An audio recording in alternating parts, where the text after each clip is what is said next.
यदि एक वृत्त की जीवाओं द्वारा केंद्र पर अंतरित कोण बराबर हो तो वे जीवाएं भी बराबर होती हैं। तो अपन को करना क्या है कि सबसे पहले एक वृत्त बनाते हैं। ये एक अपना वृत्त है। अब इस वृत्त में दो जीवा बनाएंगे, तो एक जीवा ये हो गई और एक जीवा ये हो गई, दो जीवा हो गई। ये वृत्त का केंद्र है O। अब सवाल कह रहा है कि जीवाओं द्वारा, अब इस जीवा द्वारा ये वाला कौन बन गया, क्योंकि जीवाओं द्वारा केंद्र पर अंतरित कोण। अब इस AB जीवा द्वारा केंद्र पर अंतरित कोण क्या हो गया, AOB, और CD द्वारा केंद्र पर अंतरित कोण क्या हो जाएगा, COD। अब ये दोनों के कोण यदि बराबर हैं तो ये जीवा भी क्या रहेंगी, बराबर रहेंगी। ये चीज अपन को सिद्ध करनी है। तो सबसे पहले दिया है में अपन क्या लिखेंगे, दिया है में लिख देंगे कि कोण AOB बराबर कोण COD। दोनों कोण बराबर दे रखे हैं अपन को।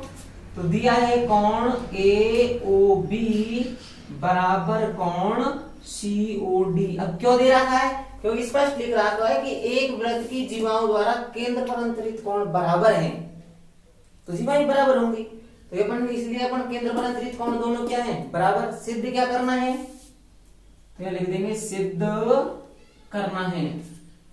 सिद्ध करना है, सिद्ध करना है में अपन को क्या लिखना है कि अगर वे केंद्र पर अंतरित कोण बराबर है तो जीवाएं भी क्या होंगी, बराबर होंगी।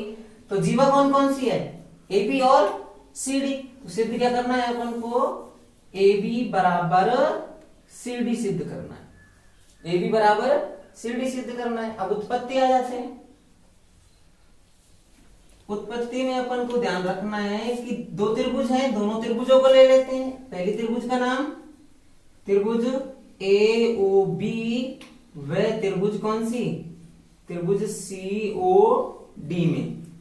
अब जो चीज अपन को बराबर नजर आ रही है उन सब चीजों को लिखेंगे, नजर नहीं आ रही है दे रखी है बराबर, वो लिखनी है। तो बताओ क्या क्या दे रखा है अपन को। सबसे पहले तो अपन को कोण बराबर दे रखे हैं, तो यहां लिख देंगे इस त्रिभुज का कोण कौन सा, AOB।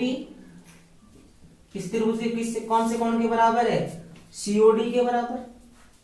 ये अपन को दिया है, दिया, ये दोनों बराबर रहेंगे। अब अपन जानते हैं कि वृत्त की सभी त्रिज्याएं, एक वृत्त की सभी त्रिज्याएं बराबर होती हैं। तो अपन यहां लिख देंगे, त्रिज्या ले लेते हैं AO बराबर क्या हो जाएगा बताओ, DO लिख ले। तो AO बराबर क्या हो जाएगा, DO।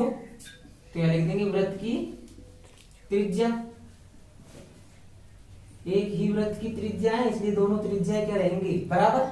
और दूसरी क्या ले लेते हैं इसमें, BO बराबर CO। तो BO बराबर क्या हो जाएगा, CO। ये भी एक ही वृत्त की त्रिज्याएं हैं, ठीक है। अब दो भुजाएं एक कोण बराबर हो तो कौन सा नियम लगेगा, SAS। तो यहां लिख सकते हैं SAS नियम से, यानी साइड एंगल साइड नियम से, भुजा कोण भुजा नियम से। दोनों त्रिभुज क्या होंगे, सर्वांग सम। तो सर्वांग सम हो जाएंगे तो अपन लिख देंगे त्रिभुज AOB सर्वांग सम त्रिभुज कौन सी, COD। दोनों त्रिभुज सर्वांग सम है। अब सर्वांग सम त्रिभुज है तो सर्वांग सम त्रिभुजों की संगत भुजाएं क्या होती है, बराबर होती है। तो अपन यहां लिख सकते हैं सर्वांग सम त्रिभुजों की संगत भुजाएं बराबर होती हैं, बराबर होती है। सर्वांग सम त्रिभुज की संगत भुजाएं बराबर होती है, इसलिए संगत भुजा कौन कौन सी, देखो अपन ने या बराबर या तो अपन को लिख रखी है, या बराबर या भी अपन ने लिख रखी है, ये कोण भी अपन ने लिख रखा है। तो त्रिभुज में कौन सी भुजा बची, AB, और इसमें कौन सी बची, CD। तो क्या हो जाएगा, AB बराबर CD। और ये अपने सिद्ध करना भी यही था, तो लिख देंगे इति सिद्धम।